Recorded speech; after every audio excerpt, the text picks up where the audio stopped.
ದೂರದರ್ಶನದ ಸಮೀಪ ಬಂಧುಗಳೇ ನಮಸ್ಕಾರ. ಯಾವ ಸಮಸ್ಯೆ ಬಗ್ಗೆ ನಾವು ಆರೋಗ್ಯ ಭಾಗ್ಯ ಕಾರ್ಯಕ್ರಮದಲ್ಲಿ ಇವತ್ತು ನಿಮ್ಮ ಜೊತೆ ಹಂಚಿಕೊಳ್ತಾ ಇದ್ದೀವಿ ಅಂತಕ್ಕಂಥ ಒಂದು ಜಿಜ್ಞಾಸೆ ನಿಮ್ಮಲ್ಲಿರ್ಬೋದು. ಅತ್ಯಂತ ಸರಳ ಚಿಕಿತ್ಸೆಗಳು, ಕ್ಲಿಷ್ಟಕರ ಸಮಸ್ಯೆಗಳು ಅಂತ ನಾವು ಹೇಳ್ತಾ ಬರ್ತಿರ್ತೀವಿ.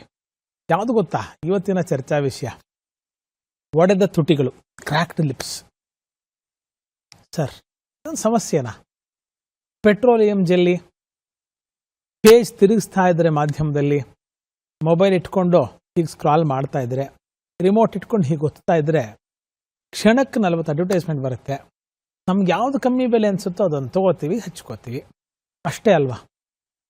ಅದರ base petroleum jelly, underlined petroleum jelly, ಪೆಟ್ರೋಲಿಯಂನ ಬೈ ಪ್ರಾಡಕ್ಟು. ಇದನ್ನು ತಲೆಯಲ್ಲಿ ಇಟ್ಕೊಂಡ್ಬಿಟ್ರೆ ಹಿಂಗಂದಾಗ ಒಳಗಡೆ ಏನು ಹೋಗುತ್ತೆ, ಹೋದ್ಮೇಲೆ ಏನೇನು ಸಮಸ್ಯೆಗಳಾಗುತ್ತೆ, ಅಥವಾ ನಮ್ಮ ತುಟಿಯನ್ನು ಒಡೆದೇನೆ ಇರತಕ್ಕಂಥ ಪರಿಸ್ಥಿತಿಯಲ್ಲಿ ನಾವು ಕಾಪಾಡ್ಕೊಳ್ತೀವ, ಅಥವಾ ತುಟಿ ಒಡೆದಾಗ ರುಕ್ಷತೆ ಜಾಸ್ತಿ ಆಗಿ, ಶೀತ ಜಾಸ್ತಿ ಆಗಿ, ಕೆಲವೊಂದು ವಾತಾವರಣಗಳು ವಿಕೋಪದಲ್ಲಿ ಚರ್ಮ ತುಟಿ ಮೇಲೆ ಹೊಡಿತಕ್ಕಂಥದ್ದು ಸರ್ವೇ ಸಾಮಾನ್ಯವಾಗಿ.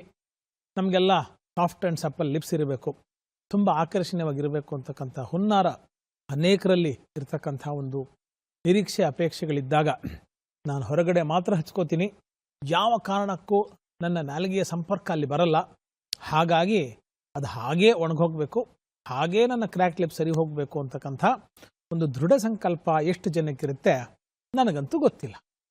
ಸರ್, ಹೌದು, ಕ್ರ್ಯಾಕ್ ಲಿಪ್ಸ್ ಇರುತ್ತೆ, ಹೇಗೆ ಅನ್ಕೋತೀವಿ ಸರ್. ಅದು ಮನುಷ್ಯನ ಸ್ವಾಭಾವಿಕ ಪ್ರಕ್ರಿಯೆ.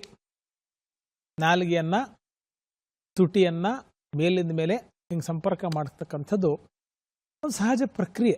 ನಮ್ಮ ಕಂಟ್ರೋಲ್ ಇರಲ್ಲ, ಅದು ನಮ್ಮ ನಿಯಂತ್ರಣದಲ್ಲಿ ಇರಲ್ಲ. ಅಂತಹ ಸಂದರ್ಭದಲ್ಲಿ ಸಮಸ್ಯೆ ನಿವಾರಣೆಯೂ ಆಗಬೇಕು. ಯಾವುದೇ ವಿಧವಾದಂತಹ ದುಷ್ಪರಿಣಾಮ ಶರೀರದ ಒಳಗಡೆಗೆ ನಾವು ಹಚ್ಚತಕ್ಕಂಥ ದ್ರವ್ಯದಿಂದ ಆಗಬಾರ್ದು. ಲೋ ಕಾಸ್ಟ್ ಅಥವಾ ನೋ ಕಾಸ್ಟ್, ಅತ್ಯಂತ ಮಿತವ್ಯಯಕಾರಿಯಾದಂಥ ರೀತಿಯಿಂದ ಚಿಕಿತ್ಸೆ ತನ್ನ ಸಾಫಲ್ಯತೆಯನ್ನು ನಮಗೆ ಕೊಡಬೇಕು. ನನಗಷ್ಟೇ ಅಲ್ಲ ಸರ್, ಇಡೀ ನನ್ನ ಕುಟುಂಬಕ್ಕೆ, ನಾನು ಅರ್ಥಾತ್ ನಾವು ಅರ್ಥಾತ್ ನಾವೆಲ್ಲರೂ ತುಂಬ ಸ್ವಸ್ಥವಾದಂಥ ರೀತಿಯಿಂದ ಮನೆಯೇ ಒಂದು ನಿಜವಾದ ಫಾರ್ಮಸಿ ಅಂತಕ್ಕಂಥ ದ್ಯೋತಕವನ್ನು ಅಪ್ಪಿದ್ದೇವೆ. ಆ ಸಿದ್ಧಾಂತದಿಂದ ಮನೆ ಮದ್ದು ನಮಗೆಲ್ಲರಿಗೂ ಅನುಕೂಲ ಆಗಬೇಕು ಅಂತಕ್ಕಂಥ ಚಿಂತನೆ ಮಾಡಿದಾಗ ಕಣ್ಣು ಮುಂದೆ ಈ ಸಮಸ್ಯೆ ಬರ್ತಕ್ಕಂಥ ರಾಮಬಾಣ ಪದಾರ್ಥಗಳು ಯಾವುದು ಗೊತ್ತಾ? ಹಾಲಿನ ಕೆನೆ ಮತ್ತು ಅರಿಶಿನ. ತುಂಬ ಕಷ್ಟ ಅಲ್ವಾ ಅರಿಶಿನ ಅಡುಗೆ ಮೇಲೆ ಹುಡ್ಕೋದು? ಹಾಲಿನ ಕೆನೆ, ಹಿಂಗೂ ಅನೇಕರು ಕೊಲೆಸ್ಟ್ರಾಲು, ಲಿಪಿಡ್ಸು ಹಾಲಿನ ಕೆನೆಯಿಂದ ಬರಲ್ಲ. ಅದಕ್ಕೆ ಮುಂದಿನ ಕಂತುಗಳಲ್ಲಿ ಸುದೀರ್ಘವಾದಂಥ ವಿವರಣೆಯನ್ನು ನಾನು ಕೊಡ್ತೇನೆ. ನೀವು ಹಾಗೆ ಅಂದ್ಕೊಂಡಿದ್ದಲ್ಲಿ ಹಾಲಿನ ಕೆನೆಯನ್ನು ಬಿಸಾಕಬೇಡಿ. ಒಡೆದ ತುಟಿಗಳಿಗೆ ರಾಮಬಾಣವಾಗಿ ಕೆಲಸ ಮಾಡುತ್ತೆ. ಹಾಲಿನ ಕೆನೆ, ಅರಿಶಿನ ಎರಡೇ, ಇನ್ನೇನು ಮಿಕ್ಸ್ ಮಾಡಬೇಡಿ. ಚೆನ್ನಾಗಿ ಕೈಯಲ್ಲಿ ತೊಗೊಂಡು ಮಿಕ್ಸ್ ಮಾಡಿ ಮೇಲಿಂದ ಮೇಲೆ ಹಚ್ತಾ ಬನ್ನಿ.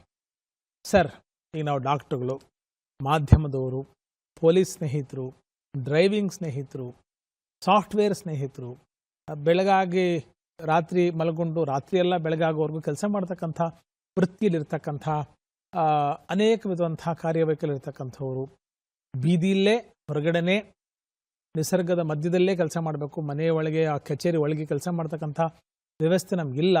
ಹೇಗೆ ಇಟ್ಕೊಂಡು ತಿರುಗಾಡೋದು? ಪುಟ್ಟ ಡಬ್ಬಿ, ನಿಮ್ಮ ಕೀ ಚೈನ್ಗಿಂತ ಒಂದು 1/4 ಇಂಚು ಜಾಸ್ತಿ ಇರ್ಬೋದು ಅಂಥ ಒಂದು ಡಬ್ಬಿಯಲ್ಲಿ ತಾಜಾ ಹಾಲಿನ ಕೆನೆ, ಅರಿಶಿನ. ಎಷ್ಟು ಸಿಂಪಲ್ ಸರ್. ಇನ್ನೊಂದು ರೆಮಿಡಿ ಹೇಳಿಬಿಡಿ ವೈದ್ಯರೇ.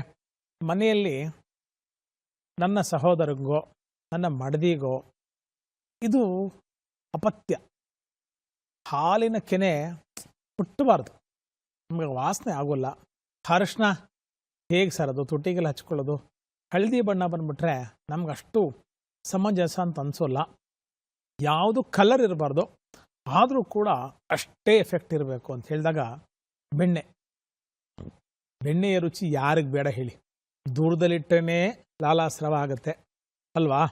ಬೆಣ್ಣೆಯನ್ನು ತಗೊಳ್ಳಿ, ಸ್ವಲ್ಪ ಲೋಳೆಸರ, ಆಲೋವೆರಾವನ್ನು ತಗೊಳ್ಳಿ, ಒಂದು ಚಿಟಿಕೆ ಪಚ್ಚಕರ್ಪೂರ ಹಾಕ್ಕೊಳ್ಳಿ, ಒಂದು ಸುಗಂಧ, ಸುವಾಸನೆ ಆ್ಯಂಡ್ ಸುಕೋಮಲವಾದಂತಹ ತ್ವಚೆಗೆ ಈ 3 ಅತ್ಯಂತ ಅದ್ಭುತ ರಾಮಬಾಣ ಕೆಲಸ ಮಾಡುತ್ತೆ.